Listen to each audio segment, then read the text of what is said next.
What's going on, guys? This is Mars Brigade 99 coming to you once again with another session of Dark Souls PvP. Alright guys, we're back at it once again with another volume of the Battle of the Build series. Alright, now this is volume 18, I believe. So, since the beginning, since the very first video that I've started this, we've actually had 17 videos dedicated to the Battle of the Build series. Now, if you guys are not familiar with the series, perhaps you're kind of new to the channel.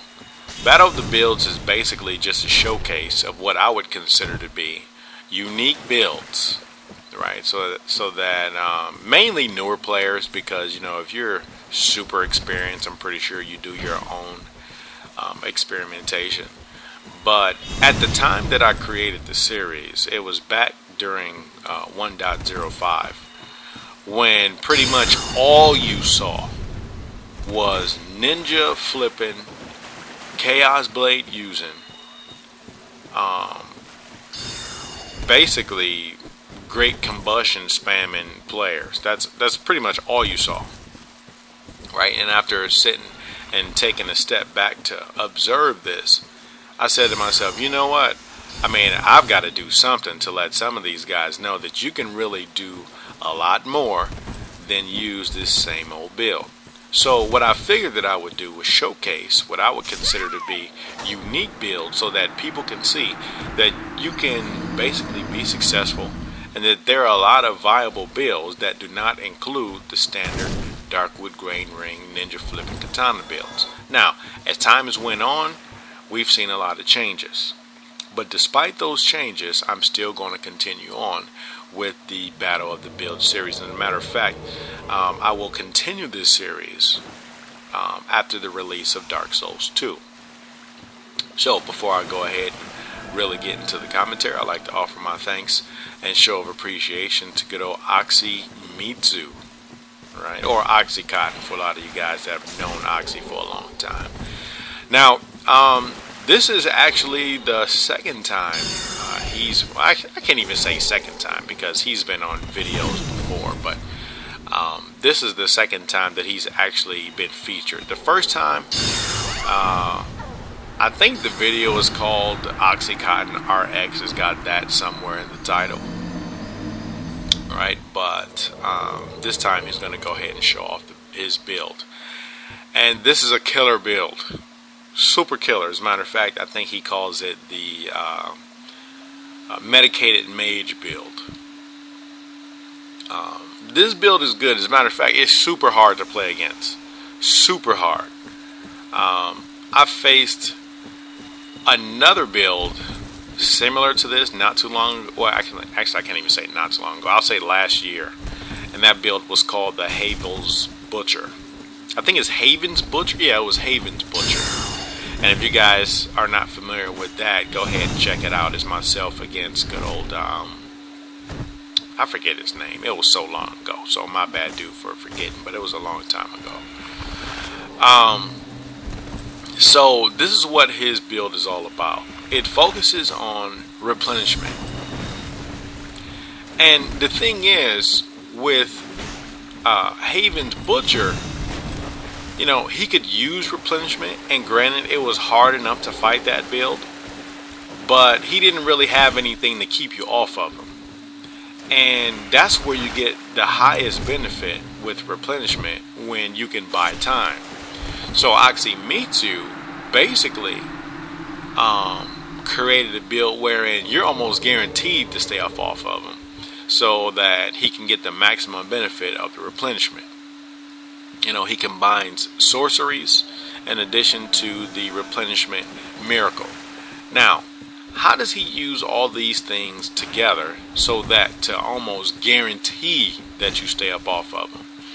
Number one, in most cases, perhaps not all, but once you see a mage casting some type of sorcery, in a lot of cases you kind of back off of him. Right? Because you don't want to get, obviously you don't know if it's a dark bead, you don't want to get zapped in the face. I mean, you just don't want to take the chances, because we all know that those sorceries, when they hit, can inflict a lot of damage. I mean, Crown of Dusk or not. So, the way he uses this build, I mean, he does a lot of those R2s. He does a lot of castings. So you can try to keep pressure on him all you want. But if you do that, you run the risk of getting zapped with the two-handed R2, or zapped with a dark bead, or zapped with a soul spear or a crystal soul spear. Another thing that he does is if he's kind of running low on vitality, he'll start pulling up the chameleon, right? Because the chameleon also buys time. Now, why does that buy time? Because you don't know what's coming behind that chameleon.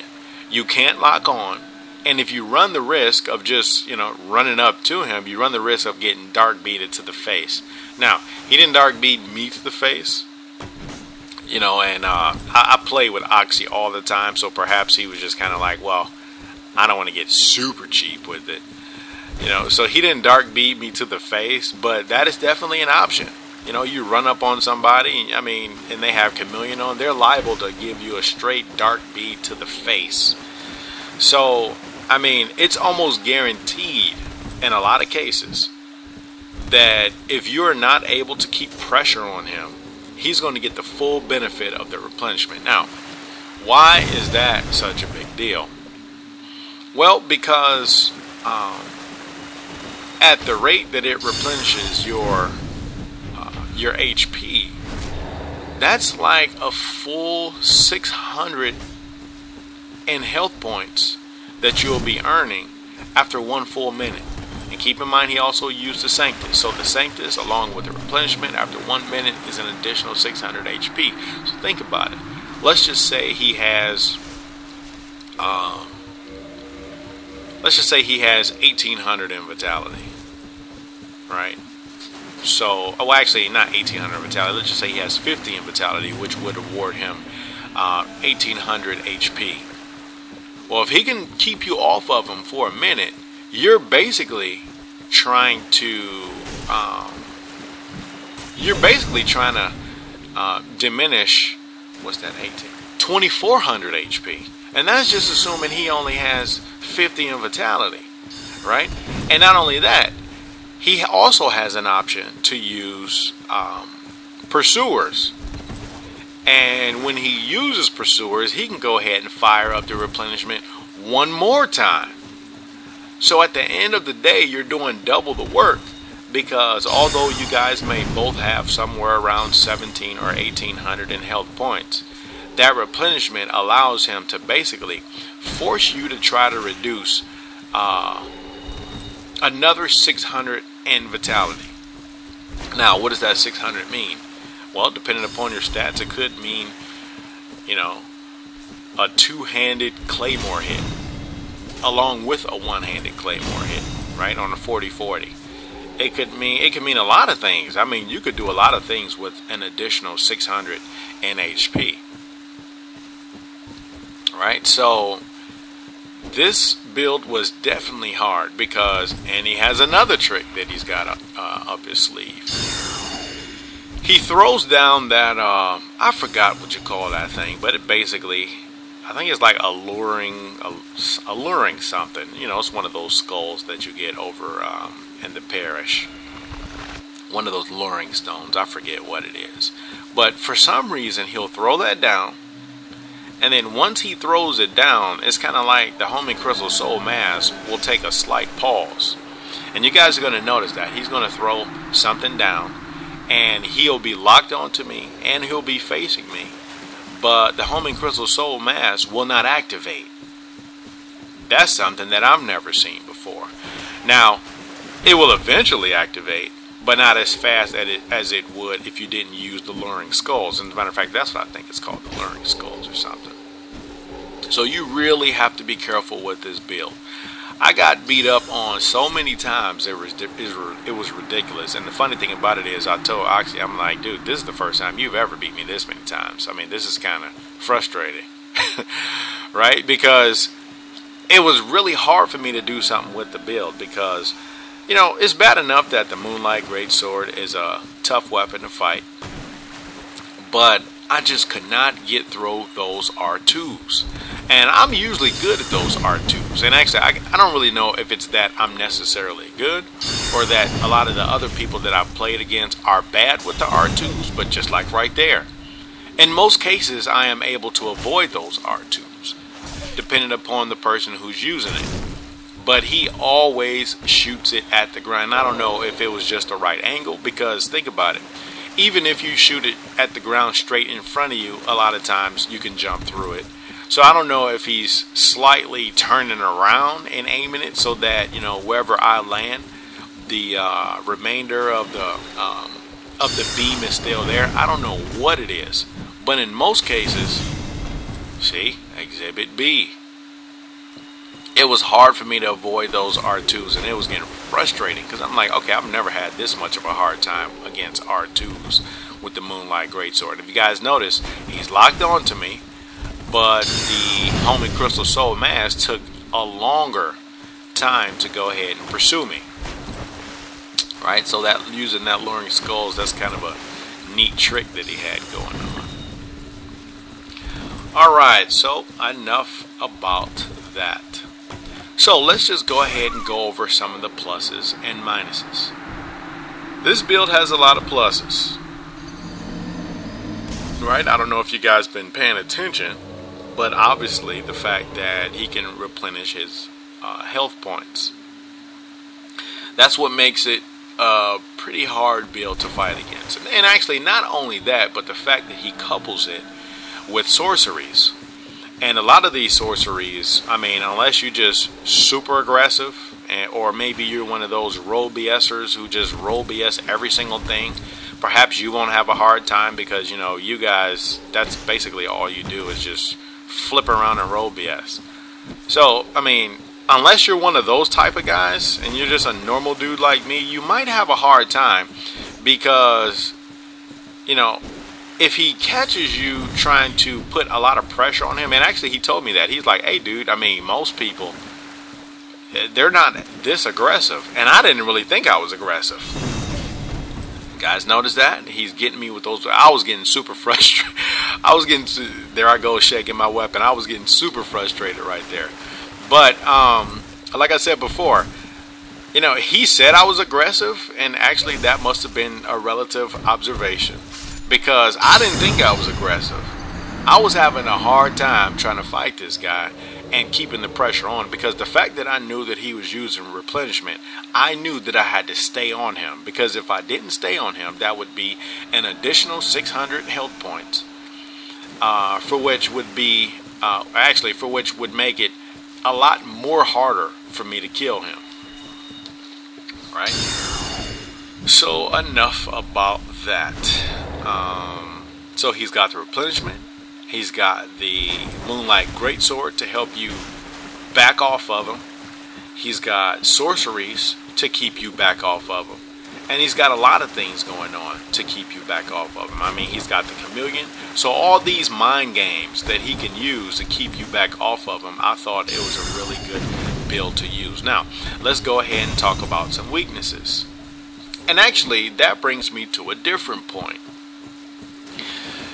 One thing that I'm going to start doing in the Battle of the Build series, right? Because sometimes I'll fight some of these guys, and I mean, they would demolish me.